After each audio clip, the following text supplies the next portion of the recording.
आज हम मनोविज्ञान विषय की कक्षा 12 के अध्याय 5 चिकित्सा उपागम के भाग 1 का अध्ययन करेंगे। इस भाग में हम यह जानने का प्रयास करेंगे, यह समझने का प्रयास करेंगे कि मनोविकारों के प्रबंधन हेतु उपलब्ध चिकित्सा विधियों के लक्ष्य क्या हैं, उनकी मुख्य विशेषताएं क्या हैं। साथ ही साथ हम चिकित्सात्मक संबंध को भी जानने का प्रयास करेंगे। पिछले अध्याय में हमने विभिन्न तरह के मनोविकारों के बारे में समझा था। हमने समझा था कि मनोविकार व्यक्ति को चिंता में डाल देते हैं, व्यक्ति को दबाव में डाल देते हैं, साथ ही साथ व्यक्ति की क्षमता को भी प्रभावित करते हैं। व्यक्ति जो इन लक्षणों के साथ रह रहा है, न केवल वह वरन उसका पूरा परिवार मुश्किलों का सामना करता है। मनोवैज्ञानिक और मनोचिकित्सक अलग अलग उपागमों पर आधारित चिकित्सा के माध्यम से इन लक्षणों को कम कर व्यक्ति को मुश्किल से बाहर निकलने में मदद करते हैं। अब मैं आपसे कुछ प्रश्न करता हूं और मुझे लगता है कि ऐसे प्रश्न आपके मन में भी आते होंगे। मनश्चिकित्सा कैसे की जाती है? क्या इसमें कोई दवा या इंजेक्शन दिए जाते हैं? क्या बातचीत करके मन को ठीक किया जा सकता है? क्या मनश्चिकित्सा में शारीरिक बीमारियों की तरह इस चिकित्सा में भी पूर्व में कुछ परीक्षण किए जाते हैं? जैसे कि आप देखें कि बुखार आने पे आपके लिए डॉक्टर रक्त परीक्षण, ब्लड टेस्टिंग के लिए बोल सकते हैं। क्या इस तरह के परीक्षण मनश्चिकित्सा में भी होते हैं? आपके मन में यह प्रश्न भी आ सकता है कि मनश्चिकित्सा में कितना समय लगता है। ऐसे कई सवाल आपके मन में उठते होंगे और सवालों के साथ साथ एक छवि भी बनती होगी आपके मन में। यदि कभी आपने इंटरनेट पर मनश्चिकित्सा, साइकोथेरेपी की तस्वीरों को खोजा होगा तो आपको कुछ तस्वीरों में एक काउच या आराम कुर्सी पर एक व्यक्ति अधलेटा सा दिखाई देता है और उसके पीछे चिकित्सक कागज कलम लिए हुए कुछ लिख रहा होता है। चलिए इस तस्वीर के संबंध में मैं आपको एक कार्य देता हूं। इस तस्वीर को इंटरनेट पर खोजिए और बताइए कि इस तरह की बैठक व्यवस्था कौन सी मनश्चिकित्सा विधि में प्रचलित है। कुछ और तस्वीरों में सेवार्थी के मस्तिष्क में विचारों का एक उलझा सा गुच्छा, एक धागा, उलझे हुए धागे चित्रित किए गए हैं और साथ ही साथ एक दूसरा व्यक्ति उन धागों को सुलझाने की कोशिश कर रहा है। कुछ तस्वीरों में एक से अधिक व्यक्ति एक साथ बैठे दिखाई देते हैं, जो कि एक नया प्रश्न खड़ा कर देता है कि क्या मनश्चिकित्सा समूह में भी संभव है? चलिए मनश्चिकित्सा के बारे में कुछ और जानने का प्रयास करते हैं। सबसे पहले मनश्चिकित्सा की विशेषताओं पर चर्चा करते हैं। पहली विशेषता है चिकित्सा के विभिन्न सिद्धांतों का क्रमबद्ध अनुप्रयोग। सभी मनश्चिकित्सा विधियां किसी न किसी मनोवैज्ञानिक सिद्धांत पर आधारित होती हैं। उन सिद्धांतों का क्रमबद्ध उपयोग मनोचिकित्सक द्वारा किया जाता है। दूसरी विशेषता है मनश्चिकित्सा प्रशिक्षित व्यक्ति द्वारा। एक प्रशिक्षण प्राप्त कुशल व्यक्ति को ही मनश्चिकित्सा करनी चाहिए। कई बार अप्रशिक्षित व्यक्ति के कारण लाभ की जगह नुकसान हो सकता है। अगली विशेषता है चिकित्सात्मक स्थिति में सेवार्थी को सहायता प्रदान करना। चिकित्सात्मक स्थिति में एक चिकित्सक और एक सेवार्थी होता है, क्लाइंट होता है, जिसमें सेवार्थी चिकित्सक से अपनी संवेगात्मक समस्याओं के समाधान में सहायता की अपेक्षा करता है। चिकित्सक सेवार्थी की सहायता करता है और इस लक्ष्य के साथ करता है कि सेवार्थी अपनी सहायता खुद कर सके। पूरे जीवन भर चिकित्सक उसके साथ नहीं रह सकता, पूरे जीवन भर चिकित्सक उसे सहायता नहीं दे सकता। अतः यह जरूरी है कि चिकित्सक सेवार्थी को इस मामले में, इस मुद्दे पर सक्षम बनाए कि वह अपनी मदद खुद कर सके। अगली विशेषता है चिकित्सात्मक संबंध का निर्माण। चिकित्सक सेवार्थी के बीच संबंध चिकित्सा प्रक्रिया के दौरान सेवार्थी के दोषपूर्ण व्यवहार में परिवर्तन का आधार बनता है। एक विश्वासपूर्ण संबंध जिसमें कि यह संभव हो पाता है कि चिकित्सक द्वारा दिया गया सुझाव सेवार्थी स्वीकार करता है।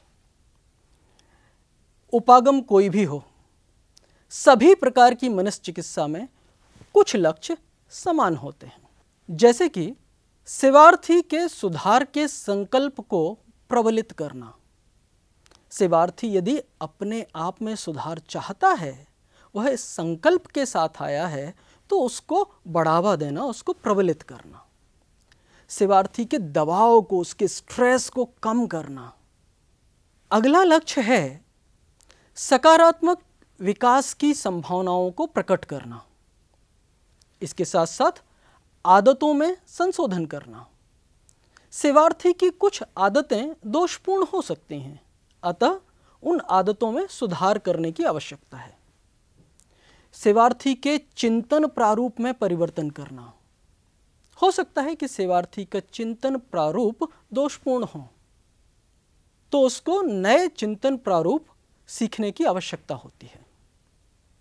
अगला लक्ष्य होता है सेवार्थी की आत्म जागरूकता को बढ़ाना। सेवार्थी के अंतर्वैयक्तिक संबंधों एवं संप्रेषण में सुधार करना। सेवार्थी के निर्णय लेने की क्षमता का विकास करना। सेवार्थी को जीवन में विकल्पों के प्रति जागरूक होना और सामाजिक वातावरण से सृजनात्मकता एवं जागरूकता के साथ संबंधित होना। चलिए अब हम बात करते हैं चिकित्सात्मक संबंध की। चिकित्सात्मक संबंध एक अद्भुत संबंध होता है। ना तो यह क्षणिक होता है और ना ही स्थायी होता है। इस संबंध के दो घटक हैं। पहला घटक है कि यह संबंध संविदात्मक होता है, अनुबंध के आधार पर होता है, इसकी अनुबंध प्रकृति होती है। यह दो व्यक्तियों के बीच में किसी अनुबंध की तरह होता है, जिसमें सेवार्थी और चिकित्सक एक ऐसी भागीदारी में शामिल होते हैं जिसमें लक्ष्य होता है सेवार्थी की समस्या का समाधान करना। चिकित्सा की सीमित अवधि इस संबंध का दूसरा घटक है। संबंध की अवधि चिकित्सा की अवधि पर निर्भर करती है। जब सेवार्थी अपनी समस्याओं का समाधान स्वयं खोजने लगे, वह अपनी समस्याओं का समाधान खोजने में स्वयं समर्थ हो जाए, तो इस संबंध का समापन कर दिया जाता है। और आप स्क्रीन पर देख पाएंगे कि यह संबंध एक क्रमिक रूप से विकसित होता है। पहले संबंध का निर्माण होता है, बीच में चिकित्सीय प्रक्रियाएं होती हैं और उसके बाद संबंध का समापन किया जाता है। विश्वास के इस अनूठे संबंध में चिकित्सक अशर्त स्वीकृति प्रदान करता है, तदानुभूति प्रदान करता है, सच्चाई और गोपनीयता का आश्वासन और गर्मजोशी के साथ इस संबंध की शुरुआत करता है। प्रारंभ में सेवार्थी अपनी जानकारी साझा करने में प्रतिरोध का अनुभव कर सकता है। उसे लग सकता है कि मैं कैसे अपना दर्द किसी अनजान के साथ साझा करूं? कितने शर्म की बात है कि मुझसे अपनी समस्याएं नहीं संभल रही हैं। कितने शर्म की बात है कि मुझे मनोचिकित्सक के पास आना पड़ रहा है। चिकित्सक के द्वारा बिना शर्त स्वीकार्यता और गोपनीयता का भरोसा सेवार्थी को अपने दुख, अपनी समस्याएं चिकित्सक को बताना आसान बनाते हैं। चिकित्सक द्वारा तदानुभूति के प्रदर्शन से सेवार्थी को यह भरोसा स्थापित होता है कि यह व्यक्ति मेरी तकलीफ को समझ सकता है। तदनुभूति सहानुभूति से अलग होती है। सहानुभूति में दूसरे के कष्ट के प्रति दया और करुणा का भाव होता है, लेकिन व्यक्ति उसके कष्ट को समझ नहीं पाता है, उसका अनुभव नहीं कर पाता है। जबकि तदनुभूति में पीड़ित व्यक्ति के कष्ट को पीड़ित की तरह समझने का प्रयास किया जाता है, वो भी बिना दया भाव के। अक्सर तदनुभूति को समझाने के लिए दूसरे के जूते में पैर डालकर देखने के उदाहरण से इसको समझाया जाता है। जिस तरह से दूसरे के जूते में अपना पैर डालने के बाद आप उस व्यक्ति के कष्ट का अंदाजा लगाते हैं, उसी प्रकार तदनुभूति में पीड़ित व्यक्ति को भरोसा दिलाना होता है कि आप उसके कष्ट को उसकी तरह से समझ सकते हैं। और इस तरह चिकित्सक और सेवार्थी के बीच एक संबंध स्थापित होता है, जिसमें सेवार्थी अपनी तकलीफ को साझा कर पाता है। ध्यान रखने वाली बात है कि चिकित्सक को अपने सेवार्थी की बातों की गोपनीयता का ध्यान रखना चाहिए और प्राप्त जानकारियों का कोई अनुचित लाभ नहीं लिया जाना चाहिए। चलिए अब हम चिकित्सा के प्रकारों पर बात करते हैं।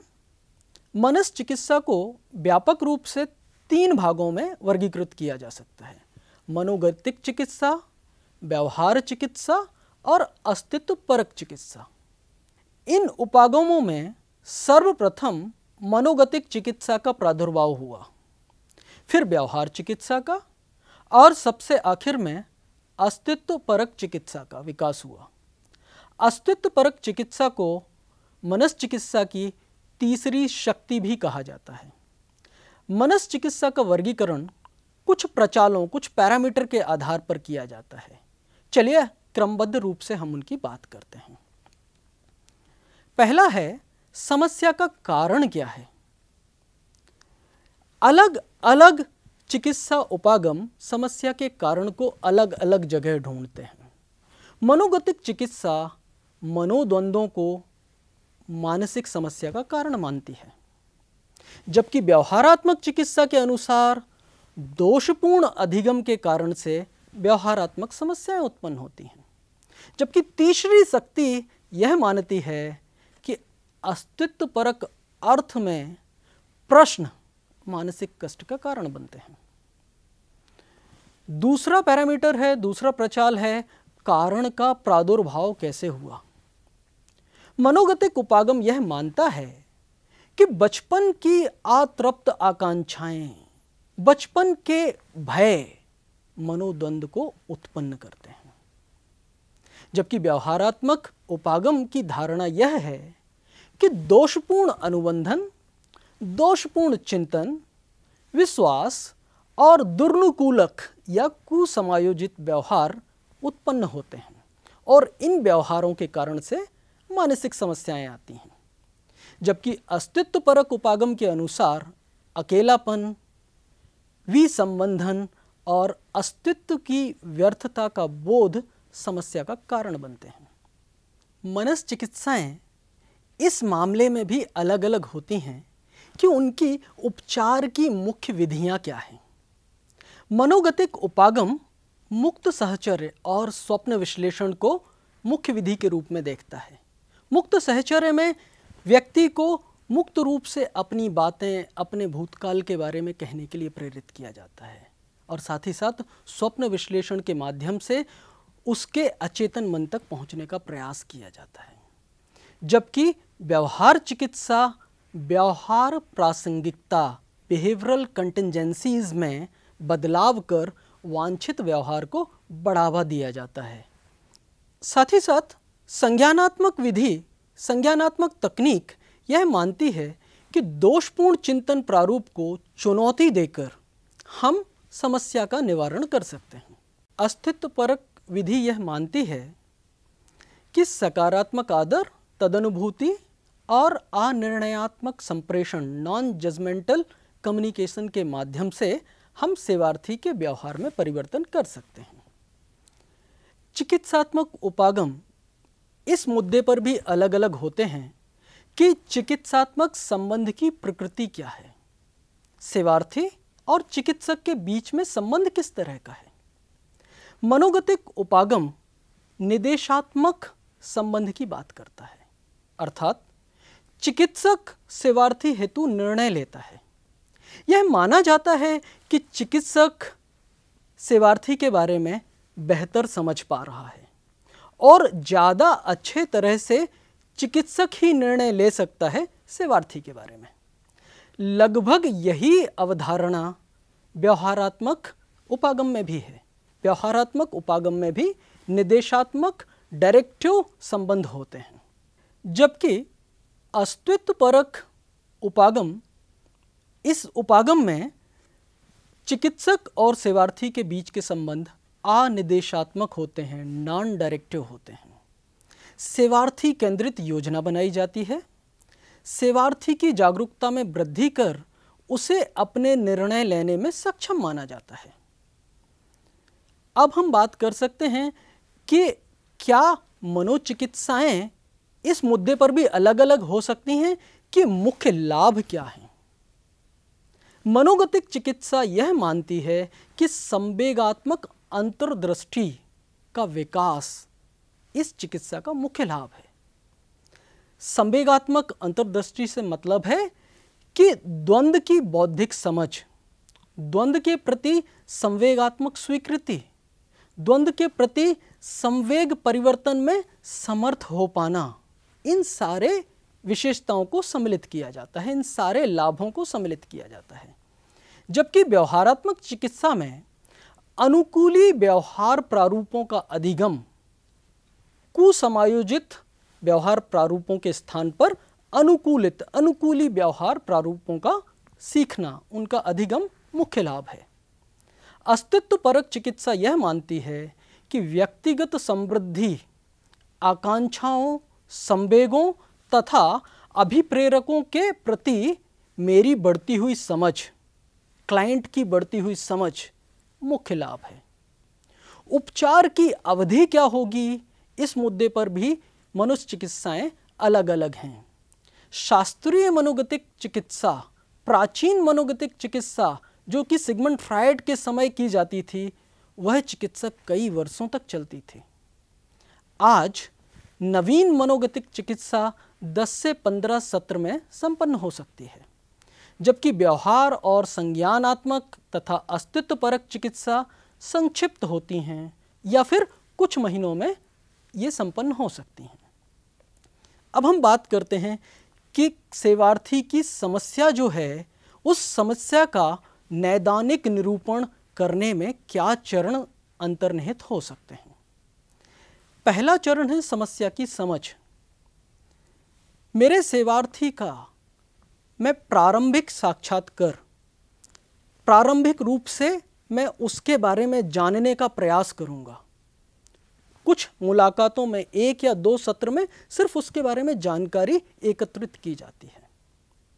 आवश्यकता पड़ने पर मनोवैज्ञानिक परीक्षण भी किए जा सकते हैं, जैसे कि यदि बौद्धिक अक्षमता है तो उसके क्षेत्र में बुद्धि परीक्षण की आवश्यकता होती है। कई बार व्यक्तित्व परीक्षण किए जाते हैं।